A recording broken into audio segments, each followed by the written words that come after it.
What is your goal for the rest of the season? What is the way you're looking at the last 4 games here? I think you're really looking at it as you want to just continue to focus on that process. It's the coaching cliche, but it is the truth.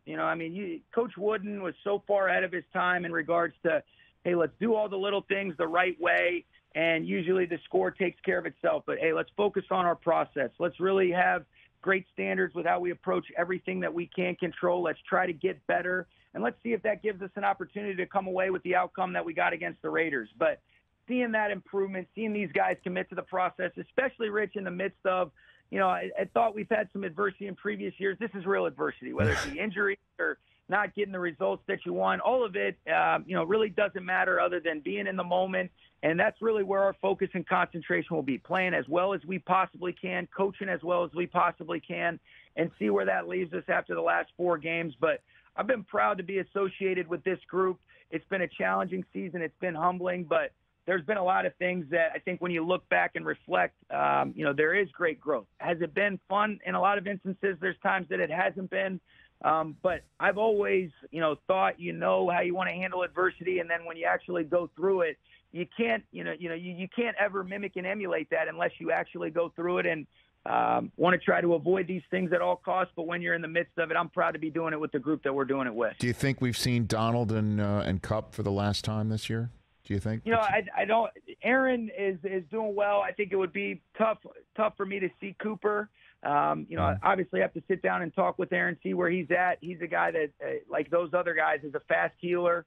I know he wants to compete every opportunity that he can get, but we'll see about Aaron and Cooper just being on IR. Kind of hard to envision him playing again, but I wouldn't say never, speaking absolutes, but I think it's unlikely for Cooper for sure. The phrase that you used earlier this week, and if you just, in the couple minutes I have left with you here, just put a little bit more meat on the bones. You said talking about injuries was, quote unquote, wasting your emotional energy. What do you mean by that?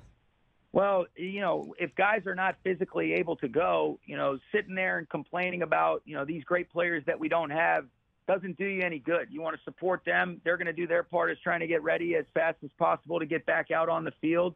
But, the thing you really hear people talk about it all the time, Rich, how do you spend your time and energy on the things that you can't control? Because so much of the time, and especially this year when I reflect, I've wasted a whole lot of time worrying and thinking about things that, hey, they've already occurred and I can't change them given the circumstances. So let's pivot our focus and concentration on those things that we can control and, the guys that are available. That doesn't mean that you're not still there for the guys that aren't able to be out there, but you want to make sure that you don't let the disappointment of having so many of our core players not available inhibit your ability to coach to the best of your ability and lead to the best of your ability for the guys that are out there right now. So what have you learned about yourself this year, to get a little introspective before I let you go? What have you learned about it? I think what you've learned is that, you think you've been through adversity in relation to just being a coach here. And, this has been the most challenging things. I think it's revealed some insecurities that I have that maybe I wouldn't have realized otherwise, that, I think you're in the process of being better equipped to handle those things.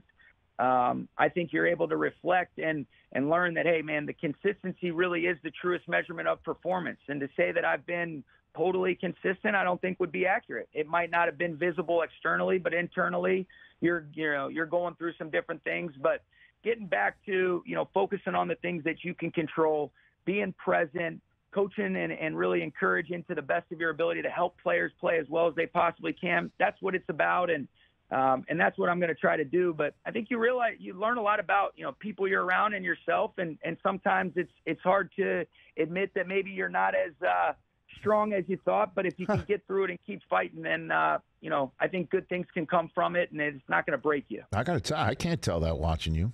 I can't tell that. Pretty much everything you just said is kind of surprising to me. That you have these thoughts going on. I'm serious. I'm watching. Well, it might be more internal, and it is important to to acknowledge. I think you got to be real with yourself, and to say that when I look back on it, that there's things that I wanted to handle better and that I haven't handled relative to the way that I think I'm capable of with the surrounding people. It hasn't always been that way. It hasn't all been bad, but there is great growth that's occurring for a lot of people that are going through this, but. It's something that, challenges you in a lot of ways, and, we're learning that firsthand. Catch the Rich Eisen Show every single day on the Roku channel, 12 to 3 Eastern, for free.